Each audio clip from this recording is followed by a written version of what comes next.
Hey there, Roberto here. Victoria Smith is my guest for this episode. We talk about stress reduction, podcasting, freelancing, branding, and other things ending in ing. Just kidding, sort of. Let's do this. Welcome and thanks for tuning in to another episode. I'm your host, Roberto Hernandez. This was the Partner for Leads podcast. As of this episode, the podcast will henceforth be known as Morning Tempo. This is a business brand I created a few years ago under which I manage marketing, publishing, and web design services. Given that tempo is a musical term and I am a musician, it made my short list of brand names, and morning ultimately completed the name because I am a morning person, a morning ritual person, in fact. If you're curious, you can learn a bit more about the name at morningtempo.com. The podcast is also taking a slightly new direction. I still want to focus on small business professionals and the entrepreneurial, but with a slant for exploring the creative aspects of business and life therein. I will continue to share what I learn from the intelligent and creative guests I have on this podcast with anyone who wants to go beyond the podcast. So if you want to know about new episodes while getting a morsel of knowledge and expertise that I garner from the conversations that happen on the podcast, head over to morningtempo.com and sign up for the list. No spam, just an occasional email from me with tidbits that you can use in your business and your life. Okay, to be continued. On to the interview portion of the show. Victoria and I are acquainted by way of Upwork, the website for freelancers. She did a little work for me and we stayed connected. She's doing work for me again, helping me out with facets of the podcast production of this podcast and the Unstarving Musician podcast, my other one. She is a podcaster. She's also a stress reduction coach. Her client base is predominantly women, part of her focus. She knows all about overwhelm and burnout. We talk about this, some of the great stuff she's doing in her business, how she got there, and much more. Here is me and Victoria Smith. Victoria, thank you for spending time with me today to talk about, among other things, stress. One of my favorite topics. Yes. I was looking at some of your online properties today, and I'd seen them before for obvious reasons, which we can talk about in a bit, but I'm realizing you have a couple of websites, maybe some others, but I guess the vocal ones are Girl Tries Life, which has the podcast blog posts on it, and then Stressless Ladies. And I'm trying to reflect on why we got on the topic of stress, but it seemed like a very poignant one to talk about on my, what has been a small business and kind of entrepreneurial spirited podcast. And I also want to explore facets of you as an entrepreneur. So let's start with stress. What inspired you? I kind of know, but I think it would be fun for you to tell listeners, but what inspired you to get into this whole stress reduction coaching thing? Well, I feel like most people get into the business that they're in because they've either experienced it or what they needed wasn't there. And that was sort of exactly my situation. Before the age of 30, I had shingles twice. I remember saying to my doctor the first time, I thought people got this when they were 50 plus. I thought this was not something you got at, I was 25, I think the first time I got it, 26 maybe. And he said, that's supposed to be the case, but we're getting more and more stressed, younger and younger. We're getting burnt out, younger and younger. And so it wasn't really a shock to him. And I didn't learn the lesson the first time around, right? I told you, I had it twice. I didn't really take care of it. I didn't really change my lifestyle or change my mindset or how I dealt with stress until the second time hit me like a ton of bricks while pregnant with my first child. And you don't want shingles while you're pregnant, for sure. No, you don't want anything, right? You just want to be the healthiest you can be when you're pregnant, I would imagine. Yeah, but I was, my company that I was working for was going through layoffs. My parents were getting divorced after 30 some years together. Pregnancy itself is stressful. There was just so many things going on. And I hadn't learned the tools to cope appropriately with stress. I always ask this because I come from a divorced home. Mm-hmm. Was that hard for you when that happened, or did you see it coming or anything? It was unexpected for me, at least. And especially, I think, because it happened when I was pregnant with my first child, I had a lot to process and I had a lot of pain around the idea that my brother is 6 years older than me. And so his kids are older. And they got to experience their grandparents, and like we would do a big family Christmas with the grandkids and everything at my parents' home. So I think while I was pregnant, there was a lot of processing, and still to this day, there's a lot of processing of like experiences that I wouldn't get to have, even though logically I know that there was stuff going on behind the scenes that it wasn't idyllic for them, whereas it looked idyllic for me, if that makes sense. Sure. And I suppose things weren't necessarily idyllic for the party getting divorced for whatever reason that was. You know, my experience with it was something that was happening when I was really young. Certainly as an adult, I kind of reflect back about how that shaped my life. But most people that I talk to, I guess it's something, for whatever reason, I just happen to encounter people a little more like yourself that happens later in life. And so it is kind of tough. You and I met by way of Upwork, and then we've kind of continued, we've stayed in touch. You do some freelancing things in addition to the work that we'll get back to, by the way. You do some freelancing things, which I thought would be fun to talk about because it speaks to the juggling of things and making transitions, making things work, and probably not just women, but a lot of women can relate to where you are at in your trajectory, your entrepreneurial trajectory, and just your life trajectory. But can you talk a little bit about, for listeners, what you're doing, what in the freelance world, and what your plans or intentions are for the future in that area? Yeah. So around April, my daughter turned 1 in May, so she was going to be starting day home. So that was going to be 2 kids in day home full time that we were going to have to pay for, which is not cheap in Canada. And I imagine the same in the US and elsewhere. Childcare is just very expensive. And I love my children to death, but I am not meant to be a stay-at-home mom. I would go a little nutty. And so I knew I had to cover those costs. And with my company, Stressless Ladies, starting, I a while back had read the book Big Magic by Elizabeth Gilbert. Have you read it? I have not. It's incredible. And she talks very much about not putting pressure on your art, so to speak, to pay the bills.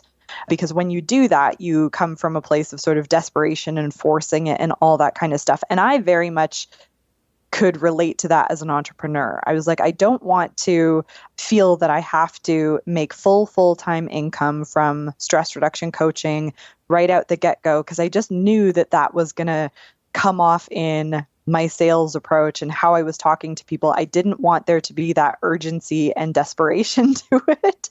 And so I was like, my approach for sort of probably the next year is that half my income will come from freelancing through podcast editing. I do some social media management for people, podcast show notes for other folks.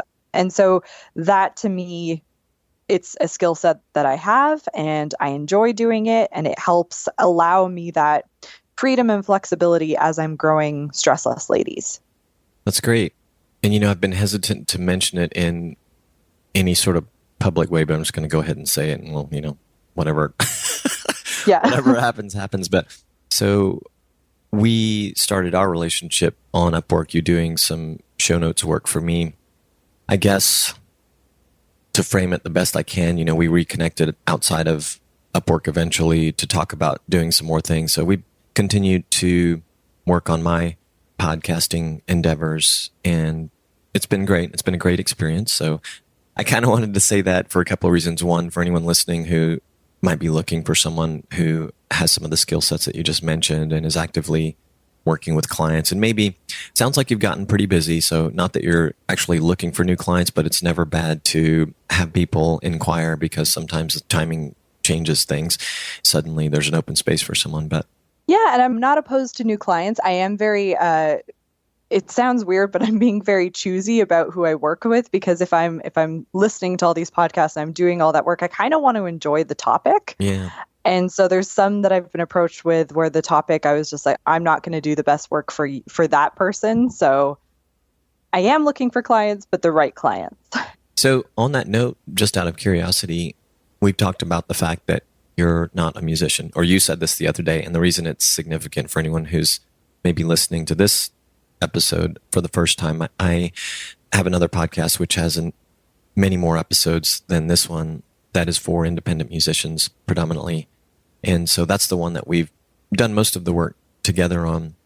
I gathered on a couple of occasions there were some particularly interesting people that I interviewed, interesting to you, and maybe on occasion some very topical related interests. But what is it like for you when you think, oh, I might be interested in that? Or can you just tell right off, like, did you know when we talked about doing one for musicians, what were your initial thoughts?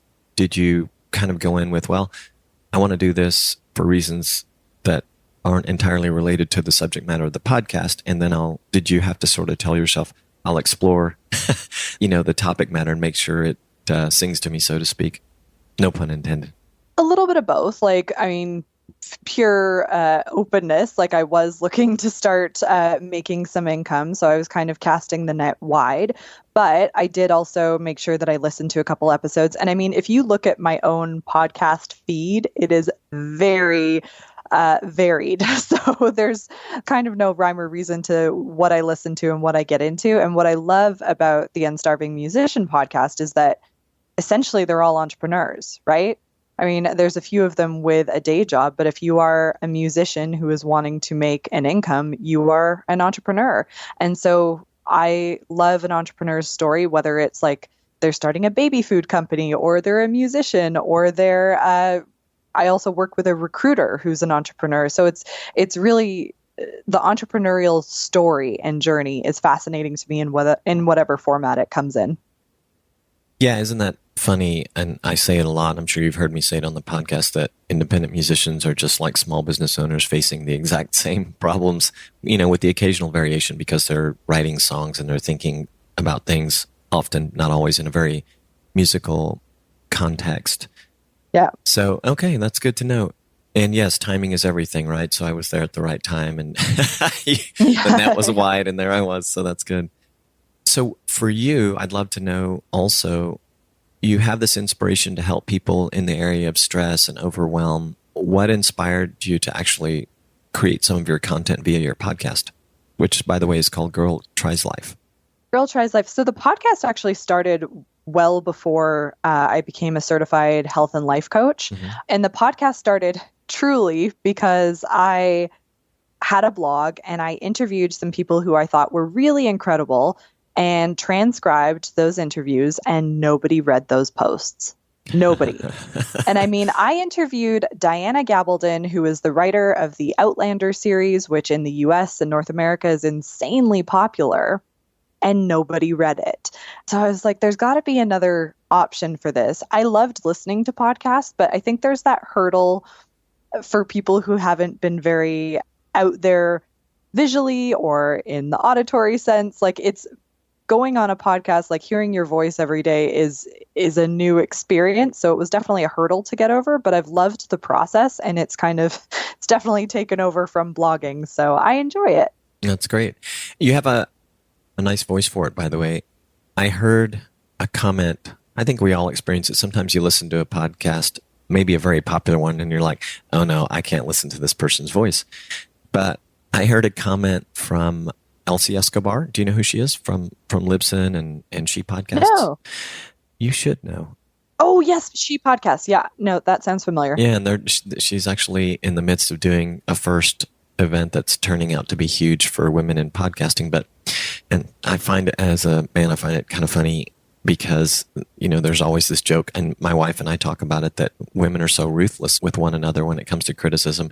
But actually, I guess that's a little bit of a tangent, because what Elsie had said was that women get a lot of shit about their voices in podcasting, more so, she thinks, than men do so.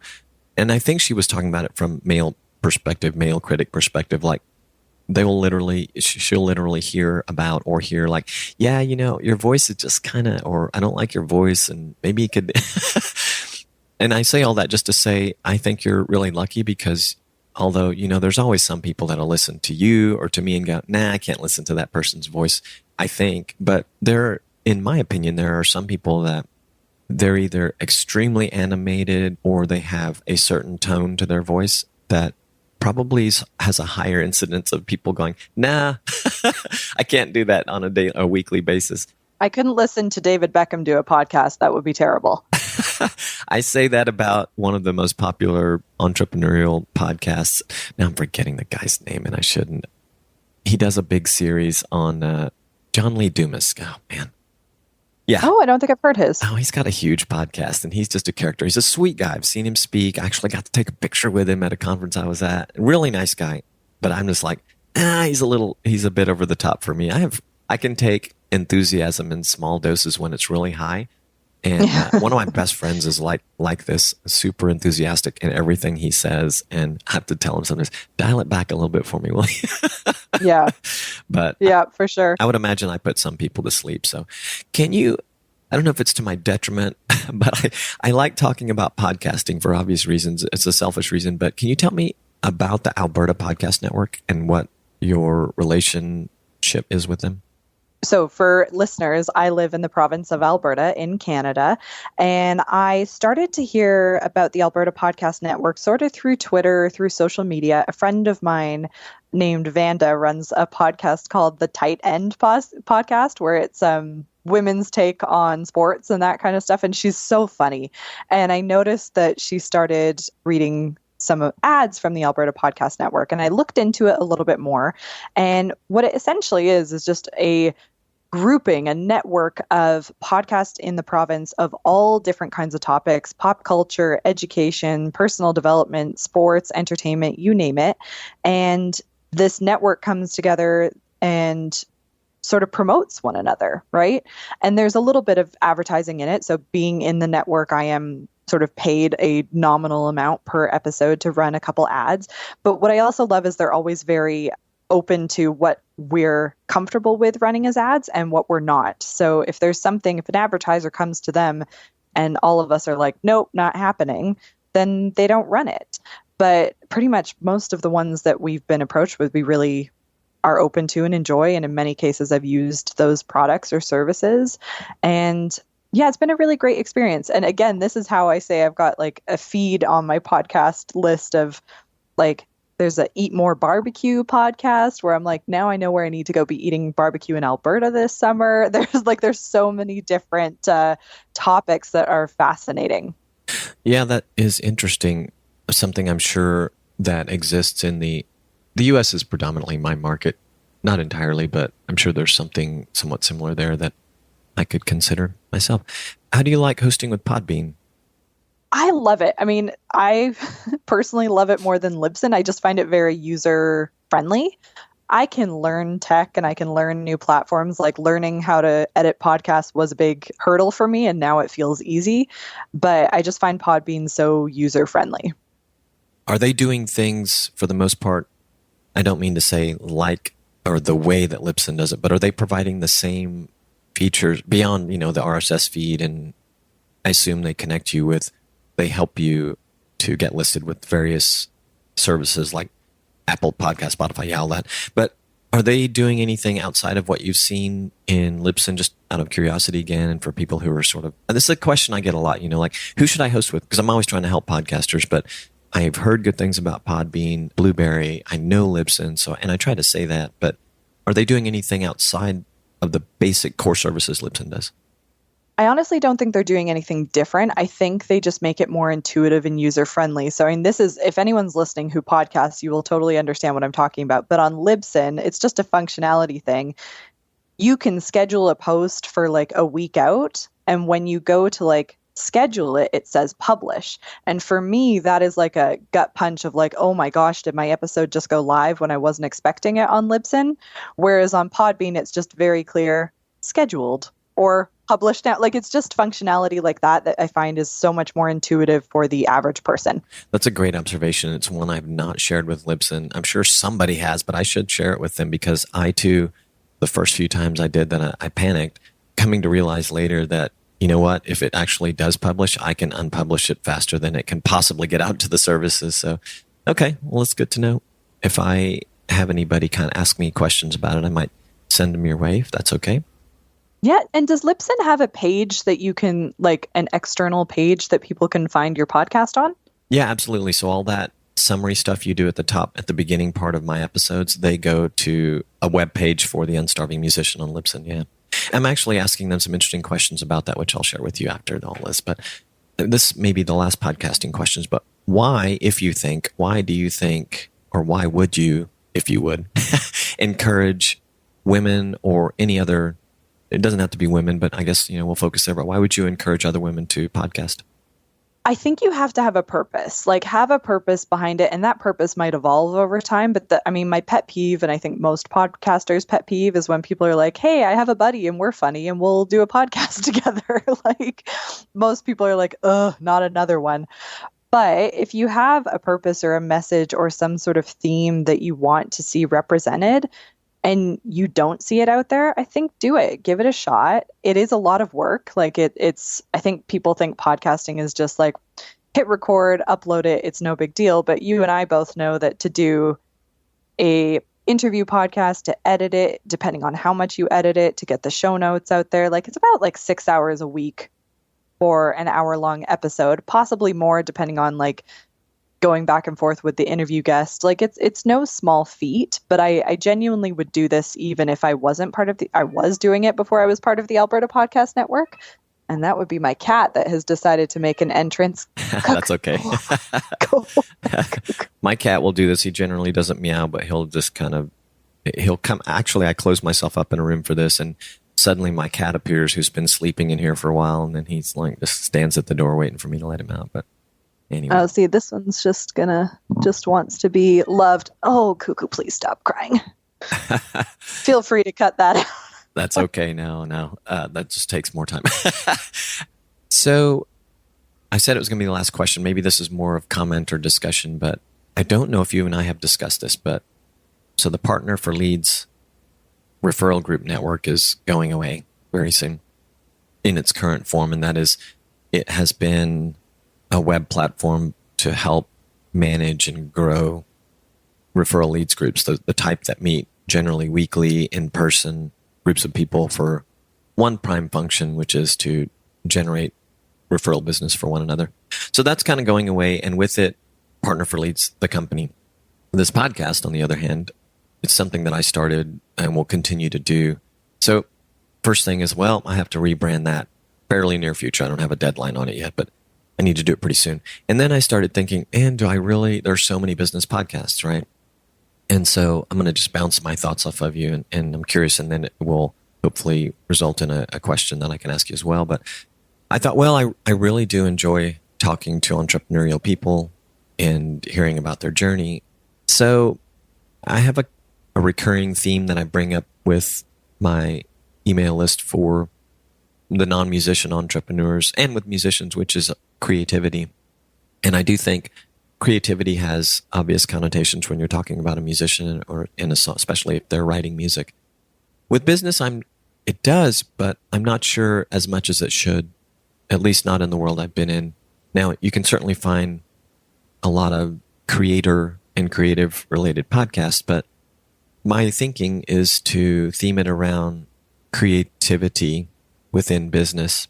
And to me, I'll just tell you, and then I'd love to hear your thoughts on what you think that can mean. But to me, it means everything from I've got to be continuously creative, inspired to be creative so that I can develop content in the form of these podcasts, in the bigger picture for me, in the form of new independent, standalone blog posts, things that will help other musicians, be they a list of 100 things you should do this year to further your music business, or courses or whatever I may get into. So this is where I think I'm going to go, and I'm very interested to hear A, what your thoughts are on the idea for the podcast, and B, where do you see creativity as a thing for every entrepreneurial journey? Okay. Definitely, I think it's an interesting topic for a podcast. And is it still going to be like interview format, or is it going to be more? Yeah, I love the interview.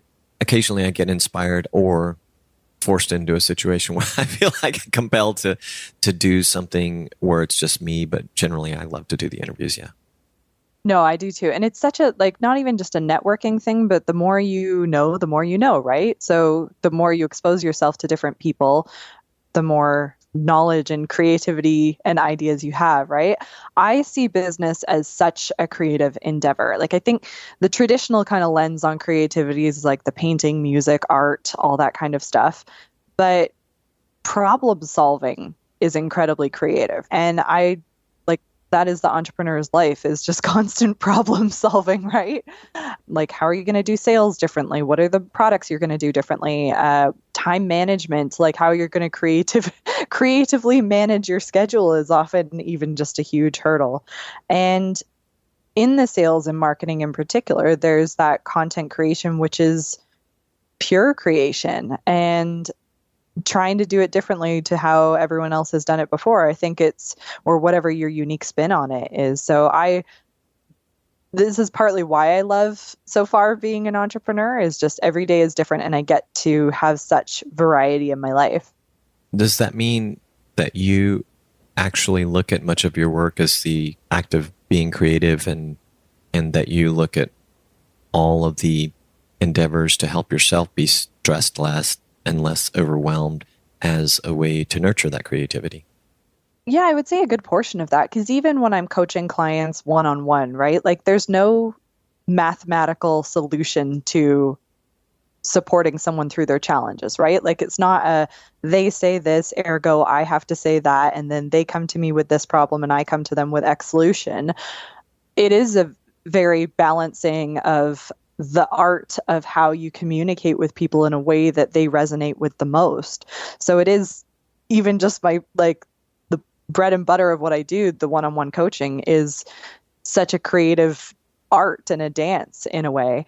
And it very much helps me balance out the mundane administrative of like doing my taxes and my bookkeeping and all of that kind of stuff. And even outside of my business, to refuel, I need creative outlets. I am no great painter by any stretch of the imagination, but I love to do it. And I often talk to my clients about the difference between self-care and self-comfort. And I think a lot of people think self-care is like, have a bubble bath, go to the spa, go for a run. And sometimes it is. But usually what we turn to is self-comfort, which is numbing things, which is like zoning out on social media or on TV and Netflix and a glass of wine. And there's no place. I'm never taking anyone's wine or Netflix away. But I think you need to be really purposeful about what are the things that recharge and refuel me and get me excited. And for you, that could be podcasting, like it was for me on my maternity leave. I podcasted pretty much every week. I had an episode out while on mat leave. And I remember people thinking like, you're crazy, like just chill out. But I was like, that's what I needed to feel like myself, because motherhood hasn't necessarily come as naturally as I would have expected. And so podcasting fulfilled a part of me that made me feel recharged and whole. And so that's my self-care. Yeah, that's great. And you're right about me and my wife has noticed it, that I always feel very inspired when I'm doing things related to the podcast, especially when I'm doing this. So she'll ask me how the interview went, and I can feel it when I'm telling her I'm really excited about the conversation we had. I might on occasion say, it was pretty good. I was struggling for whatever reason. Like I had one very recently with a music artist, and I've become fortunately skilled at knowing if I'm done and I want to go ahead and wrap it up short of an hour, because it's, for whatever reason, it's not flowing as it feels like it should. Not that it's bad. In fact, those usually are a lot better than I perceive them to be. And on that last occasion, I thought, there may have been a time where I thought, well, the person's they're not a great conversationalist or whatever. But I realize now that can be me, because doing this whole interview thing really does require a lot of being on your game, I guess, as much as you can, which is funny that I do this on Fridays and have sometimes these Friday morning ones. And I'm thankful that this one's at 10 today, especially given all I have going on. But that's arguably one of the harder days of the week for me to do it. But I'm in the rhythm now, so it's working out. But fair enough. But I can definitely feel, the days where it comes a little easier. Well, let's see how many things I can get in here going back to stress and stressless. So first of all, tell me about something we talked about before hitting record, which is stressless at work. Yeah. So one of the things that I was really intentional about when I started this business was that I know one-to-one coaching is quite expensive for the average person, right? Coaching is still not something that is covered by most people's health benefits. So I wanted to find a way to make it accessible and easy to access, affordable for the average human being. So we have a few different programs. I say we because one of them I developed with a fellow coach in Victoria. And we have a program called Stressless in 90 Days, which you can either do as a group coaching or you can do it entirely self-led, so at different kind of price points. But even then, I still wanted something that absolutely anyone could access. So that's why I developed Stressless at Work, because that's where the majority of my stress used to come from, right? I had a very corporate job straight out of university, tied my identity to that job, and worked like crazy hours, not because anyone told me I had to, but because I put that pressure on myself for the most part. So Stressless at Work is literally 20 Canadian dollars. So any American listeners, you get the steal of a deal. But it covers physical stress because so many of us as office or desk workers, you feel a lot of that tension. So we have an ergonomics expert who comes in and shows you how to make any setup more ergonomic on a budget. We talk about overwhelm in terms of workload and how you manage the never-ending to-do list, and interpersonal stress for sure in terms of like irritating coworkers, managers that you struggle with, all of this. And it's entirely self-paced online so that you can access it when it suits you, and anyone should be able to afford it. Yeah, that sounds pretty cool. Yeah. I like that. So how do people find that? You can go to stresslessladies.com. It'll be linked up there.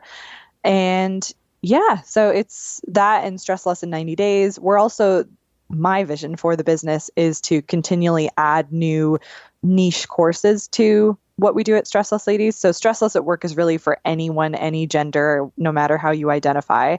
It's the more group coaching and one-to-one where I have a lived experience as a woman. I know women's issues more than I know that of men. So it's not that men are not welcome. It's just that they are probably better served by a different coach that understands that lived experience, right? Yeah, so down the line, I hope to add more on like stressless about finances, stressless about your body, stressless. We actually have a meditation and mindfulness one coming out in November. And those are ones where I intend to partner with subject matter experts so that, because I don't know everything, right? And that's where I think it's really, exactly. But this is where I see so much online of individuals doing content on every topic as though they are the expert in it. And I think that's really dangerous to present yourself to the public as all-knowing. And yet so many of these self-help experts do that. So it's a bit of a pet peeve for me. I am very purposeful of partnering with the right people who have this knowledge. And then I bring in the coaching element and it kind of hopefully marries together in a beautiful way. Yeah, I think that's a really cool idea. I love I don't know if you call them courses, but the niche courses or the niche offerings, because I was thinking in my head that, those could basically be very, very similar across the board, but just by rebranding and of course retweaking the content a little bit, you certainly would be able to operate on the same core theme principles. So it becomes easier for you to create more relevant though by theme for specific people, and where you might not grab somebody who with something called stress less at work, but you might grab them very fast with stress less about your body or, whatever. That's great. I really like it. Yeah. Thanks. And something that caught my eye, I think from your Instagram account is that, and I don't know how long ago this was. I think it was somewhat recent. And I liked it a lot though. And I thought, I gotta talk to her about that. I need to borrow this. But it was, you created a list of 100 self-care ideas, or you may be in the process of doing it, but yeah. Can you talk a little bit about that, what it looks like, and why people might care? Yeah, so I created this downloadable 100 self-care ideas because I think based on what people are told in the media or other content out there, like they have a very limited view of what self-care looks like. And so I wanted to just create this giant list of things that some might work for you, some might work for me, some might work for your wife or your neighbor or whoever. And we aren't identical individuals. And I wanted to broaden people's perspective on what self-care actually looked like. And some of it is easy stuff that you can do in a few minutes, right? Like a 2-minute meditation. And some of it is the hard self-care of like going to counseling, of having hard conversations with people that like are actually like setting a boundary with someone is self-care, but it's not the easiest. And then other things are more outdoors, fitness, cooking. Everyone's got something different that will speak to them. So I just wanted to provide that variety for people. I'm laughing at myself, actually. So I have a friend I met here where I live in Panama, and he's a musician, very successful with a cover band. And it's kind of tough here because many people who come here for a season where it's not so crappy where they live and it's nicer here. And then they'll leave. A lot of them will leave during the rainy season because it's it's a little nicer. It's not that bad in the rainy season here, but it's a bit nicer and during the dry season for them, and things wherever else they may live are, nicer back home during that time. So anyway, I say all this to say he's quite adept at working with all the factors, including, there's just not a ton of opportunity for that type of act around here that's trying to get paid a little bit and really just trying to get good gigs.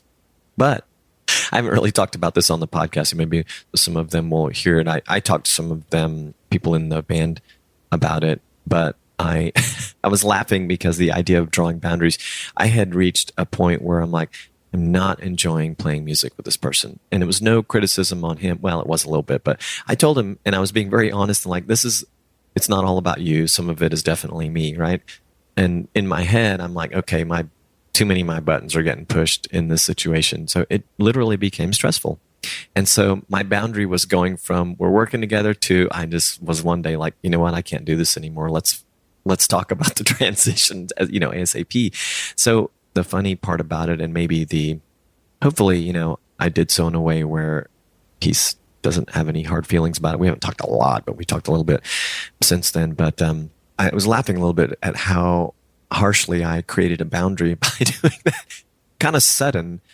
Do you see scenarios like that? And do you talk about where setting boundaries are concerned? Do you talk about trying to catch the need or opportunity early so that it doesn't maybe result in something that could have been a little less sudden or maybe could maybe hurt people's feelings? Again, I don't think in my situation it's all that bad. We managed, and guys are kind of funny. We might be kind of mad anyway, but we won't say anything maybe forever, but yeah, I think if you can catch it early, that's always better, right? That requires a bit more self-reflection on what you're feeling as you're going through it, right? Like if you start to find whoever you're working with or whatever that you're getting a little bit more agitated, enjoying things a little bit less, like if you start to see some of these triggers and indicators, like the more that you do that, the more that you'll be able to catch it early. It does require practice, right? A lot of us never learned this. Like most of us did not learn it from our parents. The first time many of us learned boundaries was in counseling or therapy or whatever it was. So I don't want anyone to feel bad that they maybe don't have this skill set from the outset and that they kind of get to the position of like, nope, and I'm done. Like that's pretty common because we're still learning these, but it just means it's a warning sign for next time, right? Like have a little reflection on like, what did I feel like? What was it that bothered me? What do I need to be aware of going forward to catch this earlier next time? Yeah, it's definitely a learning opportunity, and maybe it wasn't nearly as bad as it could have been because the person I'm referring to expressed no anger, only understanding, and that's just the kind of person he is. He's a great guy in that regard. So arguably it could have been a lot worse, but yes, definitely a learning opportunity. It reminds me of, if anyone is interested, actually I'll put it in the show notes. It is interesting, but an author, a financial expert to the extreme named Ray Dalio published a book called Principles, and in there he shares a method that he used at his company to help his employees, his team members, to deal with difficult situations, to sort of, I'll just use the word dissect the event in the aftermath, on paper, and figure out, just sort of go through the exercise of if it happens again or when it happens next time, well, what could I have done differently? If it happens next time, what will I do differently to make that a little easier? And it talks about it to an extent where they actually have software at the company that helps with this. So it's pretty elaborate, but you can certainly take it to paper. And I thought it was kind of cool. And that what we were talking about just reminded me of it. Yeah, self-reflection's key, and we need to be doing more of it. I also learned have an interest in mental health. I do too. I've not had really serious challenges with it other than the usual baggage that people bring from childhood. I have had some minor episodes of depression, but as someone who talks to a lot of musicians and artistic people, for whatever reason, they're just wrought with stories of of dealing with these types of challenges. So I'm becoming more and more passionate about it, and probably because it has happened most recently at a time in my life when I guess I have more tools to figure out and understand what's going on, and thinking of it in terms of, I bet other people might benefit from conversations like we're having. So can you talk a little bit about the importance of it for you? Yeah, I mean, when I was going through this mass stage of burnout the first time, that I definitely was also dealing with depression and anxiety. And some depression is purely like genetic, you have this in you. And then other depression is kind of brought on by situational triggers, right? Like burnout can really trigger depression in a lot of people because you just don't then have the resiliency to sort of pop back. And then I also went through postpartum depression with my son, and I'd never experienced anything like that. And it was just, it's the weirdest feeling to know that you love this child, but you feel like your family would be better off without you. And for me, I was not suicidal, but it was more just that feeling of like, if I walked away, they would be fine and probably better off. And that just goes to show how deep this stuff can go. And it has nothing to do with your actual regular personality. If you were someone looking on the inside, looking out at me at probably both of those times, you would have thought, oh, well, she's coping. She's working really hard, or she's taking care of her kid, and she's still podcasting. She's fine. But it wasn't on the inside. And so having experienced that, I am really passionate about people ensuring that they're doing what they can for their mental health, asking for help early, getting professional assistance if they need it. Like, I honestly think counseling is the best thing that you can do that most people don't. It makes such a tremendous difference, even if there is a bit of a stigma for some people about it. And when you are stronger mentally, you can do almost anything. So all these things that people come to me saying, I'm too stressed, but these are my dreams. It's like, well, if we can deal with your stress and your anxiety and mental health challenges, then you can have what it is that you want. It just takes time and hard work, and it's not easy, right? Like, that's the thing about doing this work, is it isn't taking a magic pill all the time. It is processing and doing the work. Sure. I think my observation is it's a journey. It's a lifelong thing and for someone like me, in my case, it's merely becoming a lifelong thing of awareness, because I've not, in my opinion, I've not had any serious bouts with mental health, or nothing that put me in a complete tailspin, but definitely put me in a serious, noticeable funk, right? And I know for others who've experienced worse that, I gather, it is a lifelong thing of awareness and better practices, and trying to live in a way where you're less stressed, or whatever way you need to change in your life. So, well, and I would imagine entrepreneurs and musicians are pretty similar in this, because like, as an entrepreneur, haven't been doing this that terribly long, but I can tell you that in a single day, I can go from this incredible high of I've made a sale, or I've connected with a client, and then an incredible low of feeling like nobody wants to buy what you do. And it can all happen in the same few hours. And so for me, that was a very, okay, I need to be focusing on my strategies again. Whereas if you haven't done that work or focused on that stress reduction, then you're riding that roller coaster pretty hard. Yeah. That's true. And, it's, in a way, it's comforting and surprising to hear that some of the leading entrepreneurs in the world suffer from some of the same challenges from a mental health perspective. And everyone knows that, in the entertainment world, that it's a thing. So it's non-discriminating. I guess that's the best way to put it. So, well, thanks for sharing that. Earlier, you touched on some things that made me want to ask about branding. And given what people have learned about you and your endeavors professionally, and you as a person so far, what's been your maybe biggest learning experience, or maybe one of the things that's really worked for you or is working for you in terms of branding your business and or yourself? So I feel like I have this dirty secret, which is that I have a marketing degree and I feel like I suck at marketing. To be fair, I got my degree before social media like really kicked off, and I feel like that's changed the game, and online selling has just become enormous. For me, if we're talking about branding in terms of like it actually translating to sales, the biggest thing has been getting in front of as many people as possible. And when I say getting in front, I don't mean like a Facebook ad getting in front of people, but because of the type of work that I do, that it is so personal and you are working with someone to help you through your stress, like I need to be in front of people one-to-one or one-to-many. So I do a lot of public speaking events, or I was recently at a sort of market that was selling more products, but they had a couple stalls for services.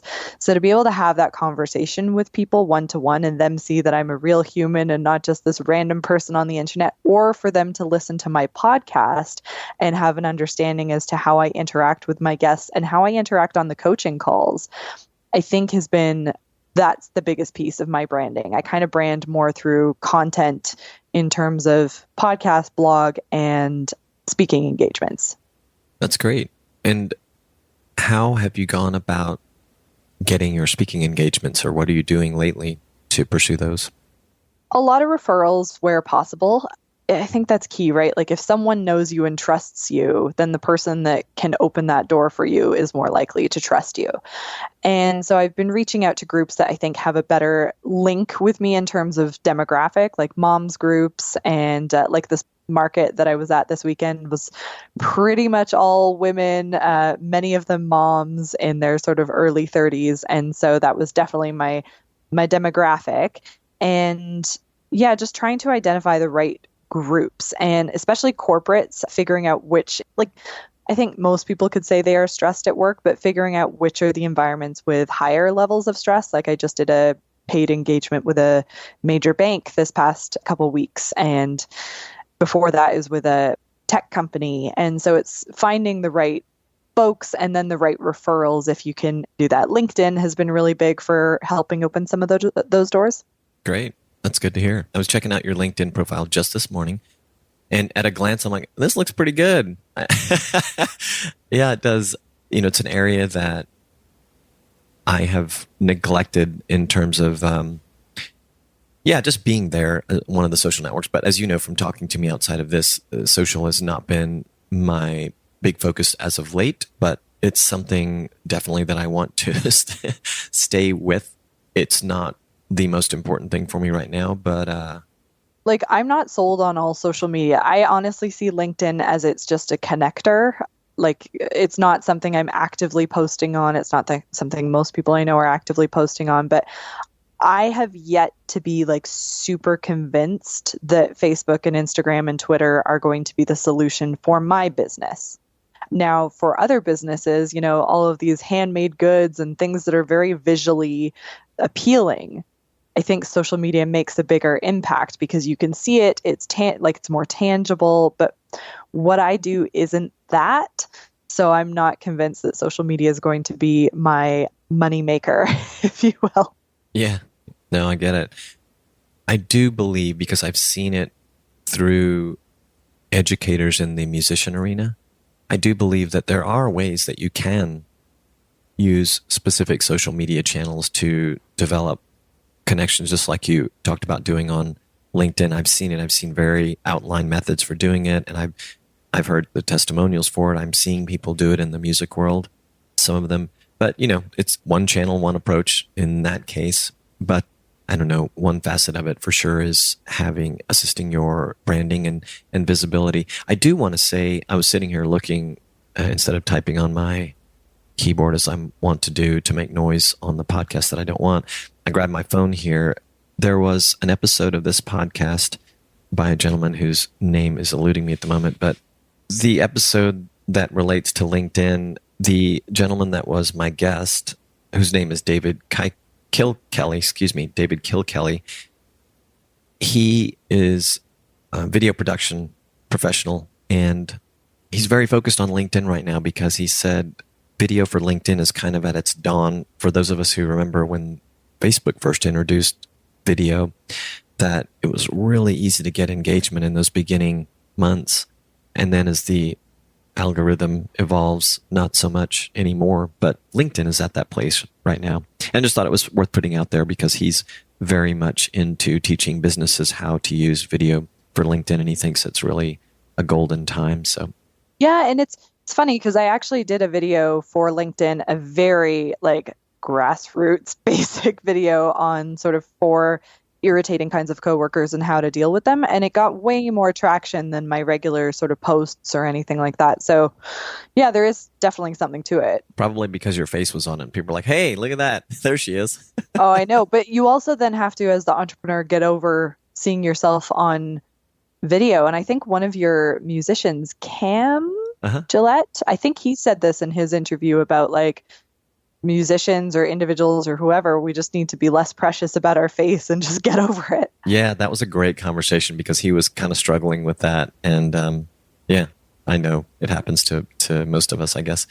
Okay, we're getting to the end of our time. And one thing I would really love to ask is if you would tell us something that most people don't know about you. Oh, I mean, the nugget that I always go with at parties is that I used to be a synchronized swimmer. Really?